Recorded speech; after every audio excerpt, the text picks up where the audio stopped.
À la une, le gouvernement de Nicaragua reprend le contrôle de Masaya. Patrouille des forces spéciales nicaraguayennes dans une rue de Masaya, le 17 juillet 2018. Copyright Reuters. Osvaldo Riva, Monimbo demande de l'aide, titre El Nuevo Diario. Après la reprise de ce quartier de Masaya par la police, ses habitants craignent la répression et la persécution. L'opération conduite par les forces de l'ordre et les paramilitaires a duré 7 heures, selon le journal qui évoque 4 victimes, dont un policier.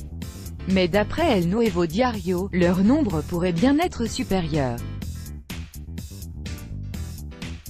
Les habitants se sont défendus au début avec des motifs artisanaux et des pierres mais ont dû abandonner les barricades face aux armes lourdes employées par les paramilitaires. Du plomb et du sang sur Monimbo, titre pour sa part La Prensa. La Prensa qui évoque aussi la réunion du Conseil permanent de l'Organisation des États d'Amérique prévue ce mercredi 18 juillet 2018. L'OEA cherche une position commune pour condamner le gouvernement du Nicaragua, écrit le journal. 13 pays seraient prêts à voter une résolution allant dans ce sens, mais pour que ce texte soit adopté il faut au moins 21 voix, d'après l'ambassadeur du Nicaragua auprès de l'OEA, cité par la Prensa. Le gouvernement nicaraguayen n'apprécie pas les critiques de l'ONU, c'est à lire également dans la Prensa. Le Haut Commissariat des Nations Unies pour les droits de l'homme estime que la loi sur le terrorisme approuvée lundi par le Parlement à Managua pourrait être utilisée pour criminaliser les manifestants. Piqué au vif, le ministère des Affaires étrangères accuse l'ONU d'être complice du terrorisme. Une accusation rejetée par Liz Rossell, porte-parole du Haut Commissariat des Nations Unies pour les droits de l'homme, dans une interview à RFI. La situation au Nicaragua préoccupe aussi la presse des pays voisins. La répression ne s'arrête pas, titre le journal équatorien El Telegrafo. Sur sa manchette, le quotidien publie une photo qui montre 4 personnes portant un cercueil. Combien de victimes la répression sanglante a-t-elle fait depuis 3 mois? Impossible à savoir, estime El Telegrafo. Selon des sources officielles, il y a 273 morts. L'opposition, elle parle de 351 morts. Une chose est sûre, la plupart des victimes sont des étudiants qui demandaient la démission du président Daniel Ortega et de sa femme, souligne le journal. Les dérives du régime Ortega. Un autre éditorial d'El Telegrafo s'interroge sur la dérive du régime Ortega. L'éditorialiste ne cache pas les sympathies qu'il a eues, dans les années 80, pour le mouvement sandiniste. Mais il est inquiet quant à l'avenir.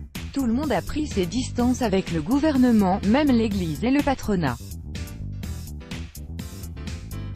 Le problème de l'opposition, poursuit l'édito, c'est qu'elle est seulement unie dans le rejet du régime mais peine à constituer une vraie alternative. Et le journal équatorien de conclure, tout porte à croire qu'il n'y aura pas de solution pacifique tant que le couple présidentiel Ortega-Murillo s'accrochera au pouvoir. Donald Trump reste populaire auprès de ses électeurs. Donald Trump, malgré son attitude contestée à l'égard du président russe, peut toujours compter sur son électorat. C'est la conclusion d'un reportage du New York Times. Le journal est allé interroger quelques sympathisants du président américain et presque tous lui ont juré fidélité. Je ne vois pas où est le problème dans une éventuelle ingérence de la Russie, a répondu un habitant de Pennsylvanie. Un autre pense que Donald Trump a sûrement trouvé des mots plus durs à l'égard de Vladimir Poutine lors de leur entretien en tête-à-tête. Il y en a aussi, a écrit le New York Times, qui reprochent à leur président son manque de fermeté. Mais d'après le journal, le noyau dur des électeurs n'est pas prêt à l'abandonner. Ce que montrent aussi les sondages. Ces électeurs-là boivent chaque parole de Donald Trump et refusent d'entendre la moindre critique. C'est une chasse aux sorcières, commente par exemple Carol Livingwood, 74 ans. Selon cette fervente partisane interrogée par le New York Times, les accusations contre Trump sont montées de toutes pièces par les médias.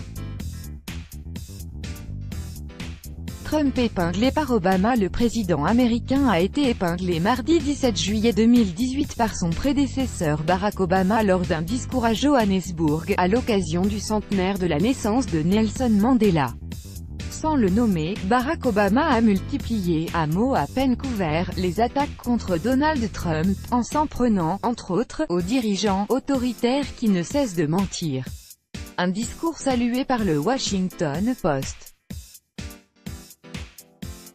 On ne sait pas quel sera l'impact de ce discours qui a aussi condamné les politiques d'immigration basées sur la race. Mais selon le journal, grâce à Barack Obama, les Américains peuvent se rendre compte, par comparaison, que le nouvel ordre mondial promu par Donald Trump n'est pas normal.